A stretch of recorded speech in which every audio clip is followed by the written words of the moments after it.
Фелікс Дзяржынскі нарадзіўся на тэрыторыі Беларусі. Іх сямейны маёнтак Дзяржынава знаходзіцца на ўскрайку на Львовскай пушчы. І тут трэба сказаць, што з гэтай сям'ёй ўсё непроста. Зразумела, што это была мясцовая шляхта, польскамоўная. І Фелікса Дзяржынскага, як і іншых яго родных, братоў і сястру, выхоўвалі ў такім духу польскага патрыятызму. З іншага боку, на Фелікса Дзяржынскага ў свой час прэтэндавала і савецкая Літва. І, напрыклад, быў культ Дзяржынскага на літоўскай мове, паколькі Фелікс Дзяржынскі ў свой час ствараў літоўскі рабочы рух у Коўна. Але вот наколькі мы можам прыпісаць Дзяржынскага да беларусаў, тут ёсць пытанне. І насамрэч цікавае, паколькі, напрыклад, мы ведаем, што родны брат Фелікса Дзяржынскага Ўладзіслаў, які быў доктарам і напісаў першы ў Польшы падручнік неўралогіі, пераехаўшы ў Лодзь, там сябе ў дакументах запісваў як беларус. І такое цікавае супадзенне. Далей, таксама мы ведаем, што, як ні дзіўна, абодва браты Дзяржынскага, Ўладзіслаў і Казімір, загінулі падчас Другой сусветнай вайны за дапамогу арміі краёвай.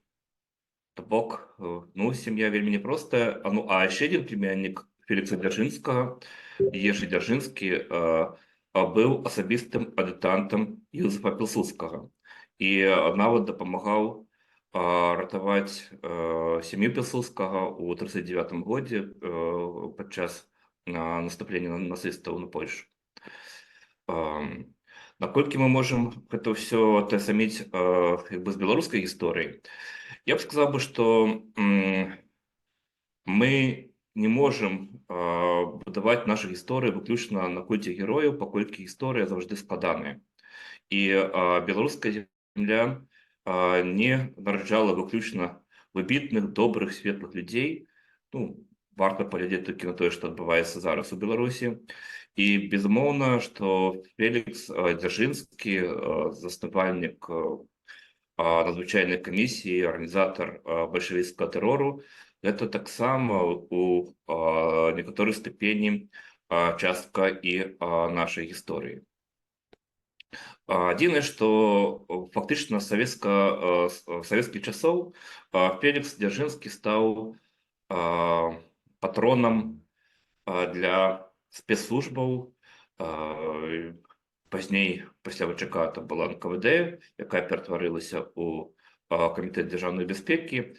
І ў Беларусі, дзе фактычна спецслужбы прыцягваюць савецкія традыцыі, што у першую чаргу нават бачна па назве, таму што у Беларусі гэта адзіная постсавецкая рэспубліка, дзе захавалася назва Камітэт дзяржаўнай бяспекі. І для КДБшнікаў захоўваецца вось гэты савецкі культ Фелікса Дзяржынскага. Практычна па пратэкцыі КДБ адбудавалі хату, дзе жылі дзяржынскія, у маёнтку Дзяржынава. Што самае цікавае, напрыклад, КДБшнікі апякуюцца і магілай Казіміра Дзяржынскага ў вянцы, яго жонкі Люцыі. То есть тых людзей, якіх нацысты расстралялі за дапамогу арміі краёвай. І гэта магіла, якая даглядаецца супрацоўнікамі Камітэта дзяржаўнай бяспекі. Такі, можна сказаць, крыху парадокс.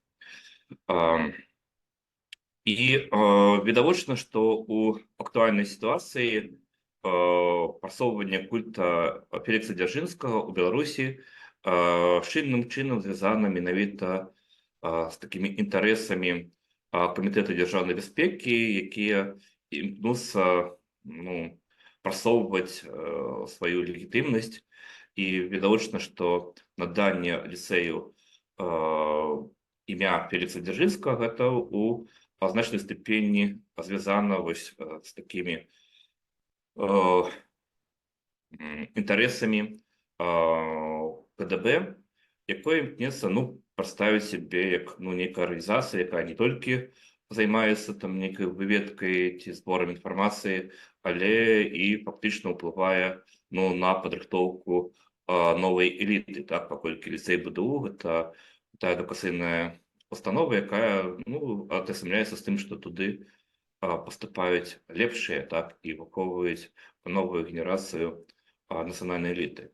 І калі это ўсё фактычна кладзецца пад патранаж КДБ, то фактычна мы маем нейкую новую канфігурацыю, калі спецслужбы становяцца не проста там нейкай інстытуцыяй, якая ахоўвае бяспеку, але тая, якая імкнецца прэтэндаваць на тое, каб вызначаць нейкі курс дзяржаўнай палітыкі на будучыню.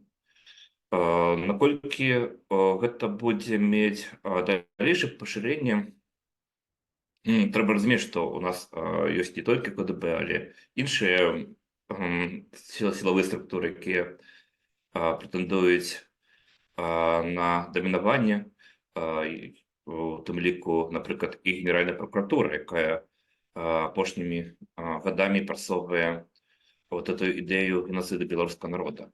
І таму я не думаю, што, напрыклад, зараз все пачнуць усе установы называць імем Фелікса Дзяржынскага ці тым больш Леніна. Я у даным выпадку больш пагаджуся з меркаваннем нашага калегі Лесі Пашкевіча пра тое, што ўсё ж такі